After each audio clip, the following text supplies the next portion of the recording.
Welcome to techno study channel by Shitre sir. Shitre सरांच्या techno study channel मध्ये सर्वांचं सहर्ष स्वागत.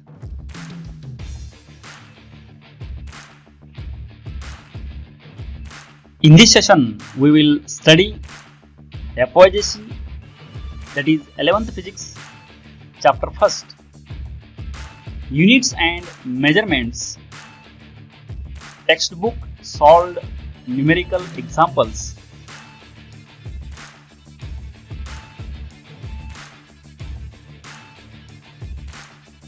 Example 1.1. What is the solid angle subtended by the moon at any point of the earth given the diameter of moon is 3474 km and its distance from the earth is 3.84 into 10 raised to 8 meter. तर पहा, हा moon आहे. हा मूनचं जे हा plain आहे, त्या मूनकडे आपण जर अर्थ सरफेस पासून पाहिलं तर हा जे काही सॉलिड अँगल तयार होतो, 3 डायमेन्शन अँगल या मूनच्या डायमीटरला, तो अँगल किती फॉर्म होईल, सॉलिड अँगल 3 डायमेन्शन अँगल, हा आपल्याला कॅल्क्युलेट करायचा आहे. त्याच्यामध्ये मूनचा डायमीटर दिलेला आहे 3474 किलोमीटर आणि मून पासून अर्थ पर्यंतचा डिस्टन्स जे आहे हे distance 3.84 into 10 raised to 8 metre इतकं दिलेलं आहे. तर हा सॉलिड अँगल काढण्यासाठी solution, solid angle subtended by the moon at the earth surface जे अर्थ सरफेस पासून मूनला झालेला सॉलिड अँगल जे हा सॉलिड अँगलचा फॉर्म्युला आहे area divide by distance square. Area जे आहे हा एरिया हा हे जे सर्क्युलर पार्ट आहे मूनचा त्याचा area divided by moon earth distance given आहे त्याचा स्क्वेअर करायचा आहे. मग एरिया हा सर्क्युलर शेप आहे, सर्क्युलर शेप असल्यामुळे पाय स्क्वेअर हा एरिया येतो, पाय इंटू रेडियस स्क्वेअर. पण रेडियसच्या ऐवजी इथं डायमीटर दिलेला आहे 3474, ह्याला आपण डिवाइड बाय 2 केल्यानंतर रेडियस मिळेल ते 1737 येतं आणि 3 डिजिट इकडे शिफ्ट केल्यानंतर 10 raised to +3 आलेला आहे. चा स्क्वेअर केला आणि पायची व्हॅल्यू जी आहे 3.142 किंवा 22 divide by 7 he value put करून आपण जर सॉल्व्ह केलं तर न्यूमरेटरची व्हॅल्यू आणखी डिनॉमिनेटर जे आहे हे जर स्क्वेअर केला तर फायनल व्हॅल्यू जे आहे 6.425 into 10 raised to -5 स्टॅरेडियन इतका हा सॉलिड अँगल इथं फॉर्म होतो या मूनशी अर्थ सरफेस वरून.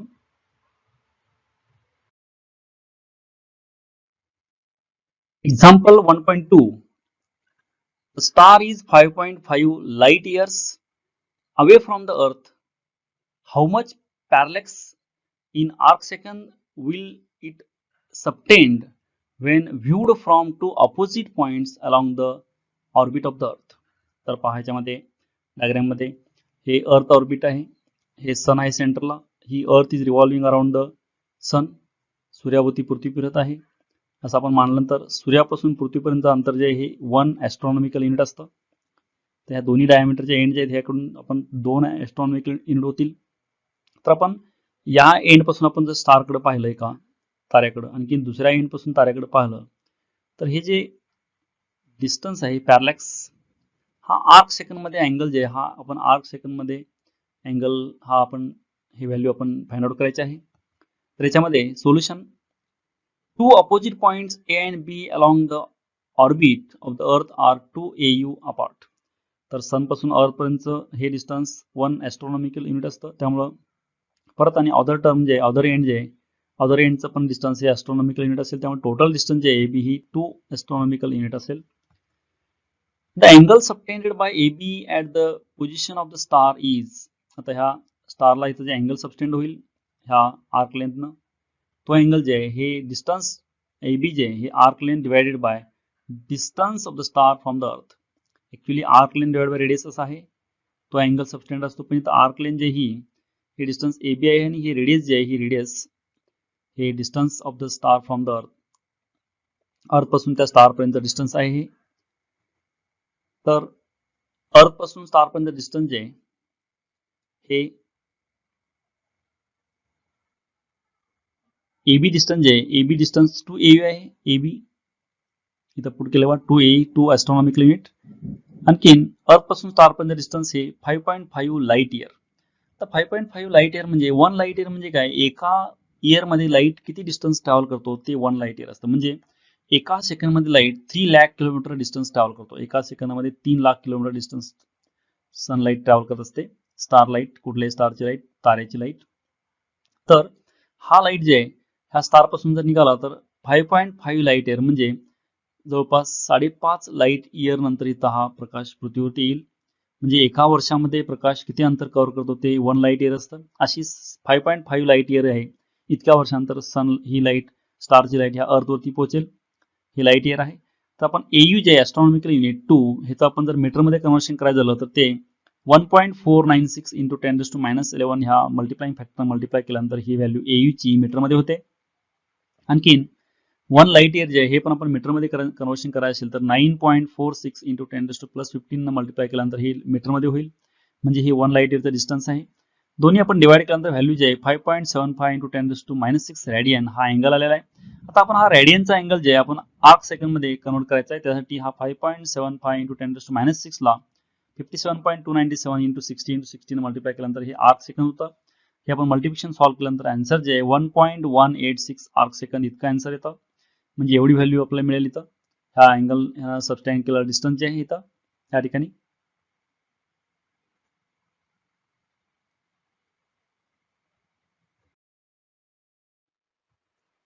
Example 1.3. The moon is at a distance of 3.84 into 10 raised to 8 meter from the earth. If viewed from two diametrically opposite points on the earth, the angle subtended at the moon is 1 degree 54 minutes. What is the diameter of the earth? तर पहा ही अर्थ आहे. अर्थच्या दोन diametrically opposite point जे आहेत आपण इथं A आणि B दाखवलेत बघा. इथून सेपरेटली मूनकडे व्ह्यू केलं, मूनकडे पाहिलं तर ह्या ज्या काही लाईन ऑफ साईट तयार झाल्यात त्या लाईन ऑफ साईट मध्ये तयार झालेला अँगल जे आहे हा अँगल 1 डिग्री 54 मिनिट्स गिवन आहे.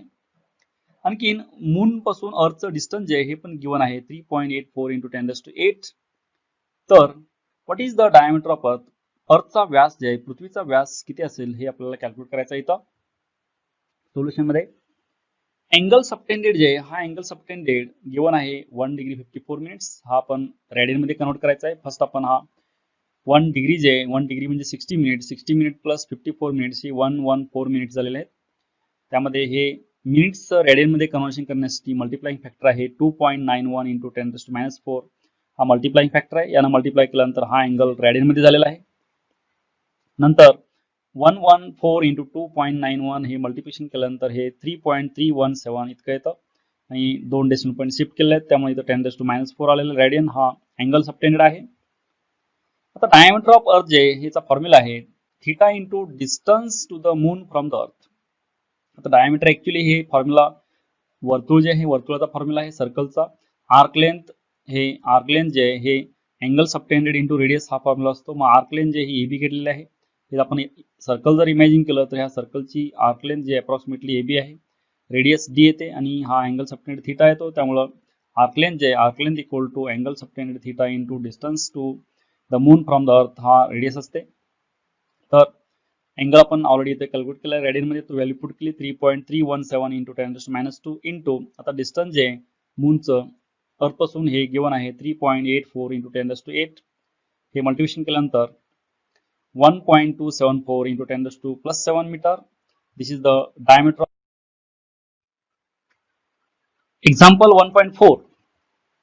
A calorie is a unit of heat and it equals 4.2 joule, where 1 joule equal to kilogram meter square second raised to -2. A distant civilization employs a system of units in which the units of mass, length and time are alpha in kilogram, beta in meter and gamma in second, and J dash is their unit of energy. What will be the magnitude of calorie in their units? सुरुवातीला calorie जे आहे हे हीटचं unit आहे. ते आपण system change केली. ह्या system मध्ये अल्फा हे किलोग्राम मध्ये आहे, बीटा हे मीटर मध्ये आहे, गॅमा हे सेकंड मध्ये असेल. सिस्टीम चेंज केल्यानंतर तर ह्या चेंज केलेल्या सिस्टीम मध्ये तर कॅलरीची मॅग्निट्यूड काय असेल ही कॅलरीची मॅग्निट्यूड आपल्याला इथं फाइंड आउट करायची आहे. Solution. Let us write the new units as A, B and C of mass, length and time. आपण वेगळी जी नवीन जी युनिट आपण मानले त्याला आपण A, B अँड C मानलं. त्याच्यामध्ये मास A आहे, लेंथ बी आहे आणि टाइम सी आहे. तर वी आर गिवन 1, आता पहिलं जे ए आपण मासमध्ये मांडलं आहे त्यामुळे हे अल्फामध्ये दिलेलं आहे, म्हणून 1A equal to alpha kilogram, 1B equal to beta metre and 1C is equal to gamma second. हे मास आहे, लेंथ आहे, आणखीन टाइम आहे. तर ऑलरेडी हे पण गिवन आहे 1 calorie equal to 4.2 joule, that is 4.2 joule म्हणजेच kilogram metre square second raise to -2. 4.2 H T. आता किलोग्रॅम जे आहे हे आपण इथं 1A equal to alpha K G आहे. किलोग्रॅम जे आहे हे अल्फा इकडे घेतल्यानंतर ए बाय अल्फा येतं, ते व्हॅल्यू पुट केली किलोग्रॅमची इथं पाहायच्यावरून. अल्फा इकडे घेतल्यानंतर डिवाइड होतं, ए बाय अल्फा येतं किलोग्रॅमची व्हॅल्यू, म्हणून आपण ही किलोग्रॅमची व्हॅल्यू ए बाय अल्फा येते. नंतर मीटर स्क्वेअर जे आहे हे मीटर आहे. बीटा इकडे घेतल्यानंतर बी बाय बीटा जे आहे हे बी बाय बीटा हे मीटर आहे, तर मीटर स्क्वेअर केल्यामुळं बी बाय बीटा मीटर स्क्वेअर आलं, हे 2 वेळा घेतलं आहे. नंतर एस जे सेकंड हे गॅमा इकडे घेतल्यानंतर डिवाइड होईल, सी बाय गॅमा येतं आणि ह्याचं रेस टू -2 असल्यामुळे सी बाय गॅमा जे आहे एस ची value raise to -2 as it is ठेवलेलं आहे.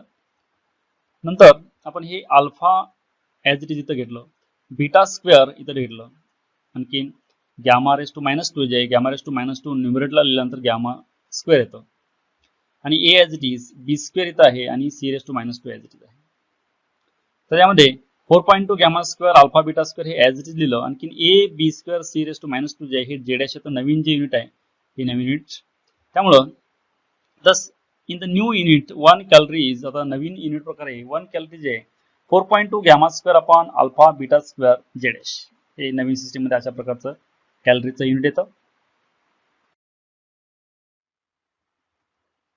Example 1.5. The radius of a sphere measured repeatedly yields values 5.63 meter, 5.54 meter, 5.44 meter, 5.40 meter and 5.35 meter.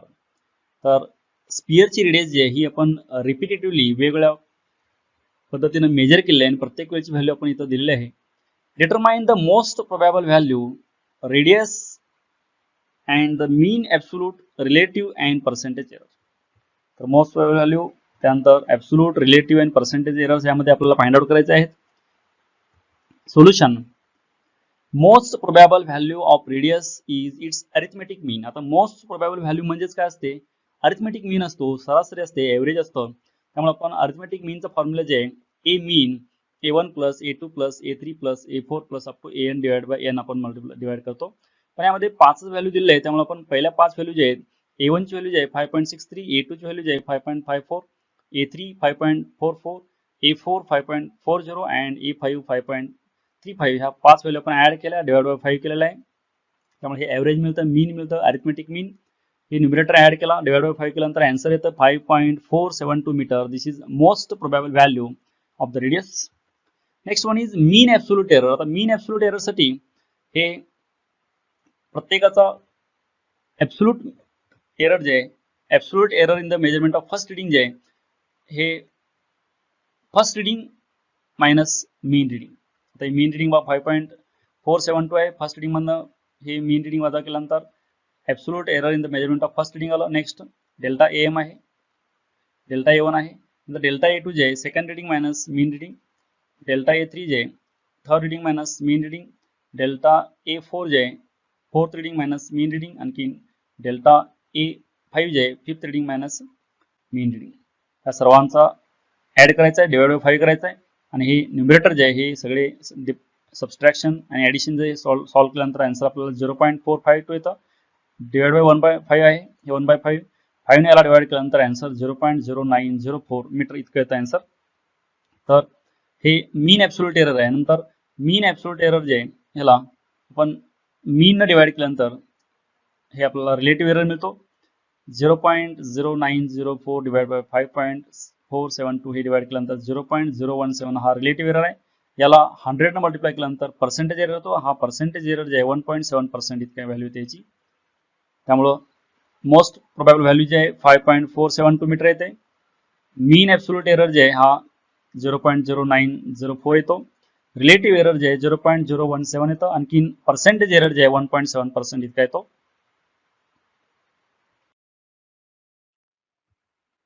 Example 1.6. In an experiment to determine the volume of an object, mass and density are recorded as m equal to 5 plus or minus 0.15 kilogram and rho density 5 plus or minus 0.2 kilogram per meter cube respectively. Calculate percentage error in the measurement of volume. तर experiment मध्ये volume measure करते वेळी मास आणखी density measurement घेतलेले आहे. मास value given आहे, त्यामध्ये error जे आहे हा एरर 0.15 चा आहे, डेन्सिटी मध्ये 0.2 चा एरर आहे प्लस और मायनस. तर आता आपण व्हॉल्यूम कॅल्क्युलेट केला, तर व्हॉल्यूम कॅल्क्युलेट केल्यानंतर त्या व्हॉल्यूम मध्ये मेजरमेंटचा एरर किती असेल हे एरर आपल्याला इथे फाइंड आउट करायचं आहे. त्यामध्ये पहा solution. We know density is equal to mass upon volume and volume is equal to mass upon density.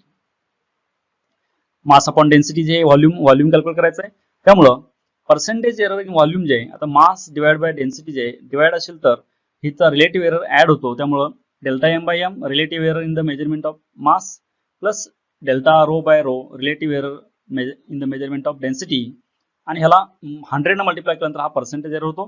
त्यामुळं डेल्टा एम बाय एम, आता डेल्टा एम जे आहे यामधला एरर जे आहे 0.15 आहे, मास जे 5 किलोग्राम दिलेला आहे, आणि डेल्टा रो जे हा एरर जे in the measurement of density जे 0.2 आहे, 0.2 आणखी रो जे डेन्सिटी हे 5 दिलेला आहे into 100.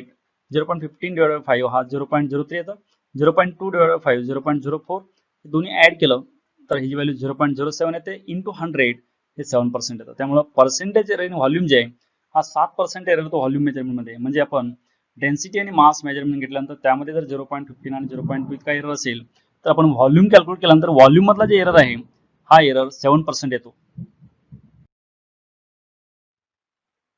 Example 1.7. The acceleration due to gravity is determined by using simple pendulum of length L equal to 100 plus or minus 0.1 centimeter. If its time period is t equal to 2 plus or minus 0.01 second, find the maximum percentage error in the measurement of z, that is acceleration due to gravity. तर acceleration due to gravity measure करते वेळी simple पेंडुलमच्या सहाय्याने आपण acceleration due to gravity measure करतो. त्यामध्ये simple पेंडुलमची length given आहे 100 centimetre आहे, पण त्यामधला एरर जे आहे 0.1 आहे. टाइम पिरियड जे आहे हा 2 सेकंद आहे, त्यामधला एरर 0.01 आहे. तर acceleration due to gravity calculate केल्यानंतर त्यामध्ये किती एरर येऊ शकतो हा एरर आपण फाइंड आउट करायचा आहे. म्हणजे लेंथ मध्ये इतका एरर असेल 0.1, टाइम मध्ये 0.01 सेकंद इतका एरर असेल, तर ग्रॅव्हिटी मध्ये किती एरर असेल हा आपण पर्सेंटेज एरर ग्रॅव्हिटी मधला कॅल्क्युलेट करायचा आहे. Now here solution. The time period of oscillation of simple pendulum is given by, आता टाइम पिरियड जे ऑसिलेशनचा हा आपण टाइम पिरियड ह्या इक्वेशन फाइंड आउट करतो, कॅल्क्युलेट करतो. t equal to 2 pi under root l by z. l म्हणजे length of simple pendulum, z म्हणजे acceleration due to gravity, t म्हणजे टाइम पिरियड. तर स्क्वेअरिंग ऑन बोथ साइड, दोन्ही साइडचा square केल्यानंतर t square equal to 4 pi square l by z येतं. Terms rearrange केल्यानंतर z इकडे लेफ्ट साइडला आणलं, t स्क्वेअर इकडे आणल्यानंतर z equal to 4 pi square l by t square. Now delta l जे relative error in the measurement of length हा 0.1 आहे 100 सेंटीमीटरला, आणि टाइम पिरियड जे आहे त्यामधला एरर 0.01 सेकंद आहे 2 सेकंदला. तर पर्सेंटेज एरर जे आहे हा पर्सेंटेज एरर एक्सेलरेशन टू ग्रॅव्हिटीचा delta G by G into 100 येतं. पण राईट हँड साइडचा आपण जर घेतलं तर right hand side L by T square आहे, त्यामुळे एल मधला एरर जे आहे relative error delta L by L, time मधला relative error delta T by T, पण इथं स्क्वेअर असल्यामुळे आपण इथं 2 टाइम्स घ्यायचं आहे. हे डिव्हिजन आहे त्यामुळे इथे ऍडिशन आलेलं आहे, आणि इंटू 100 हे पर्सेंटेज एररचं आहे.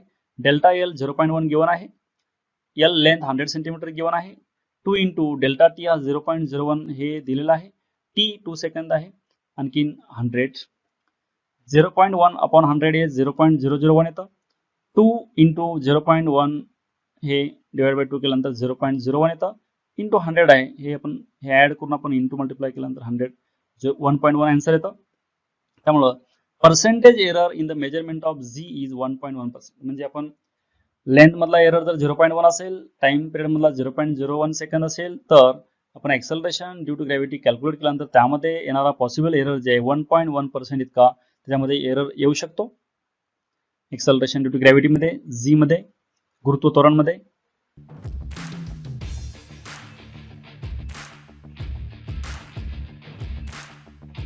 Thank you for watching this video. Keep watching videos,